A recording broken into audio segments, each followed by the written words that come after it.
Hello दोस्तों, आज हम जिस स्कैम के बारे में बात कर रहे हैं, ये स्कैम अभी लेटेस्ट मेरे फ्रेंड के साथ हुआ है। उसने मेरे साथ शेयर किया है। हुआ ये कि वो किसी शहर में एग्जाम देने के लिए गया था और उसे वहाँ पे एक दिन के लिए होटल चाहिए था। उसने जस्ट डायल से नंबर निकाला और उसको कॉल किया और बोला कि मुझे एक रूम चाहिए। उसने वहाँ का प्राइस जो भी था 1200 रुपये बता दिया कि 1200 रुपये है, आपका रूम मिल जाएगा, ठीक है।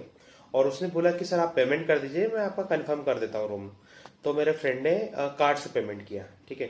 तो उसको कार्ड के नंबर दिखाए, मतलब बताए, और उसे बोला कि ठीक है, आप 1200 रुपये का इससे पेमेंट कर दीजिए, मैं आपको ओटीपी भेज दूंगा, ठीक है।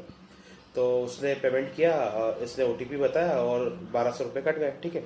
अब थोड़ी देर बाद उसका कॉल आता है और बोलता है कि सर पैसा अभी तक हमारे अकाउंट में नहीं आया है, डिडक्ट हो गया आपके एंड से, पर हमारे अकाउंट में नहीं आया है। तो आप एक बार स्क्रीन शॉट भेजोगे क्या आपके पास जो मेल मैसेज आया है उसका। तो अब इस केस में ना वो ओटीपी ले रहा है, ना वो ऐसा कुछ तरीके कर रहा है, स्क्रीनशॉट मांग रहा है, जो कि नॉर्मली कोई भी ज्यादा दिमाग नहीं लगाता, दे देता है, ठीक है। उसने भी दे दिया, ठीक है। अब फिर उसने कन्विंस किया उसको कि एक तो पहले माइंड में चीज डाल दी कि स्क्रीनशॉट देने से कुछ नहीं होता है, ठीक है। दूसरा, फिर उसने बोला कि सर हो सकता है अमाउंट फंस गया हो, तो हम एक काम करते हैं, 1 रुपए का अमाउंट और करते हैं, मतलब 1 रुपए का पेमेंट और करते हैं। तो हो सकता है वो भी अकाउंट पेमेंट क्लियर हो जाए, मतलब जो बेसिकली ऐसा नहीं होता है। पर उसने सोचा कि ठीक है, हाँ 1 रुपए का ही अमाउंट है, ठीक है। अब अकाउंट नंबर तो था उसके पास में।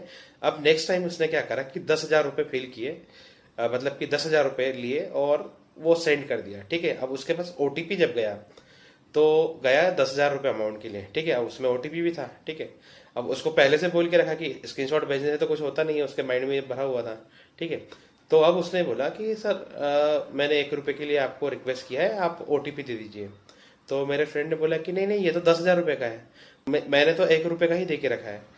तो उसने देखा कि फिर उसने ये भी बोला कि सर आप मुझे स्क्रीनशॉट दे दीजिए। तो तब उसके दिमाग ठनका कि ये कोई फ्रॉड है, क्योंकि अगर वो स्क्रीनशॉट उस टाइम पे दे देता तो हो सकता है उसके अकाउंट में 10,000 रुपये भी चले जाते। तो ये एक लेटेस्ट फ्रॉड सुनने में मिला है।